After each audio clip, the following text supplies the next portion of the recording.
AP Kadapa జిల్లా ఒంటిమిట్ట రాములోరి కళ్యాణానికి సర్వం సిద్ధమైంది. ఒంటిమిట్టలో రాత్రి బస చేసిన సీఎం చంద్రబాబు ఇవాళ స్వామివారి కళ్యాణ వేడుకకు హాజరు కానున్నారు. మరోవైపు రాష్ట్రంలో శాంతి భద్రతలపై మాజీ సీఎం జగన్ చేసిన వ్యాఖ్యలపై కూటమి నేతలు ఫైర్ అయ్యారు. సీఎంగా పనిచేసిన వ్యక్తి ఇష్టం వచ్చినట్లు మాట్లాడడం మంచి పద్ధతి కాదని మండిపడ్డారు.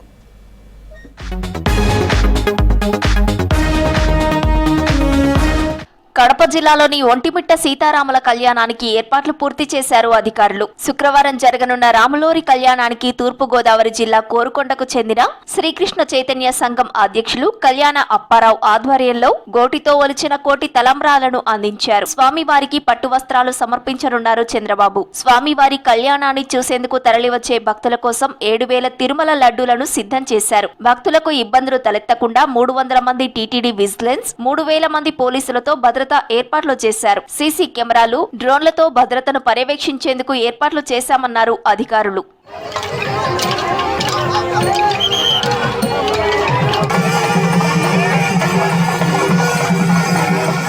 కూటమి సర్కార్ పాలనలో పారదర్శకత పూర్తిగా పక్కకు పోయిందన్నారు వైసీపీ అధ్యక్షులు జగన్మోహన్ రెడ్డి. తాడేపల్లిలో ఉమ్మడి కర్నూలు జిల్లా నేతలతో సమావేశమయ్యారు జగన్. రాష్ట్రంలో విచ్చలవిడిగా అవినీతి జరుగుతోందన్నారు. ప్రశ్నించే గొంతుక ఉండకూడదని భయానక వాతావరణం కల్పిస్తున్నారన్నారు జగన్.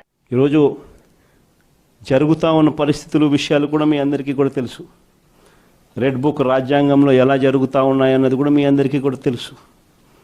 చంద్రబాబు నాయుడు గారు అనే వ్యక్తి ముఖ్యమంత్రిగా ఉన్నాడు. మామూలుగా ముఖ్యమంత్రిగా ఉన్న వ్యక్తికి ఒక హుందాతనం ఉంటుంది. ఈ మనిషికి ఆ హుందాతనం లేదు. ఈ మనిషికి ఏదైనా కూడా తాను ముఖ్యమంత్రి కాబట్టి ఏ పదవైనా తనకే కావాలి, తనకు సంఖ్యాబలం లేకపోయినా తనకే కావాలి అన్న అహంకారంతో ఈరోజు చంద్రబాబు నాయుడు రెడ్ బుక్ పాలన సాగిస్తా ఉన్నాడు. మాజీ సీఎం జగన్మోహన్ రెడ్డి సెక్యూరిటీ విషయంలో ప్రభుత్వం దురుద్దేశంతో వ్యవహరిస్తోందన్నారు ఎమ్మెల్సీ బొత్స సత్యనారాయణ. అధికారులు 1,100 మంది పోలీసులు ఉన్నారని చెబుతున్నా స్థానికంగా 111 మంది కూడా కనిపించలేదన్నారు. ప్రభుత్వం వైఫల్యాలను కప్పిపుచ్చుకోవడానికి ప్రశ్నించే నేతలపై కేసులు పెడుతున్నారని మండిపడ్డారు బొత్స. ఏదో గొప్పగా జనం నుంచి మోసం చేస్తాం, మాకు మేము మోసంలో దిట్ట, మేము అబద్ధాలు చెప్పినా 10 అబద్ధాలు చెప్పినా పెళ్లి చేయాలన్న సామెతలకు 100 అబద్ధాలు చెప్పి అధికారులకు వస్తే చాలు, మళ్ళీ 5 సంవత్సరాలు కదా అనుకుంటే పొరపాటు. జనం పడుతున్న ఇబ్బందులు కానీ, ఆక్రోశాలు కానీ, మీరు చేస్తున్న అరాచకమైన ఈ చట్ట వ్యతిరేకమైన ఈ చర్యలు కానీ ఎక్కడ అంతు పొంతు లేకుండా ఉన్నాయి.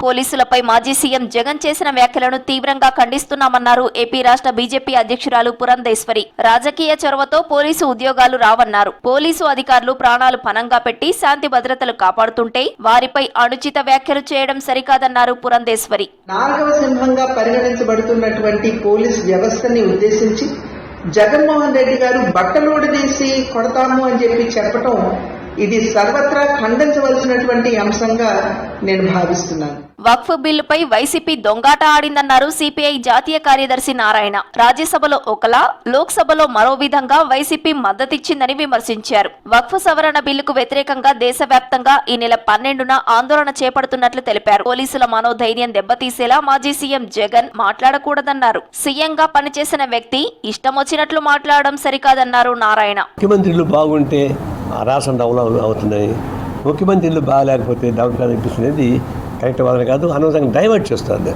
మీరు అధికారులు ఉన్నప్పుడు పోలీసులు ఉపయోగించుకొని దుర్మార్గాలు చేస్తే ఆ పోలీసు ఇప్పుడు శిక్ష అనిపిస్తున్నారు. మరి ఇప్పుడు మళ్ళీ మీరు ఇదే పని చేస్తున్నారు. భగవాన్ మహావీర్ జయంతి సందర్భంగా జైన్ సోదరులకు ఎక్స్ వేదికగా శుభాకాంక్షలు తెలిపారు మంత్రి నారా లోకేష్. ప్రపంచంలోని అన్ని ప్రాణుల పట్ల కరుణ చూపాలని, శాంతి, సహనం అనే విలువలను మానవాళికి బోధించిన మహావీరుని జీవిత సందేశం అందరికీ ఆదర్శం కావాలన్నారు లోకేష్.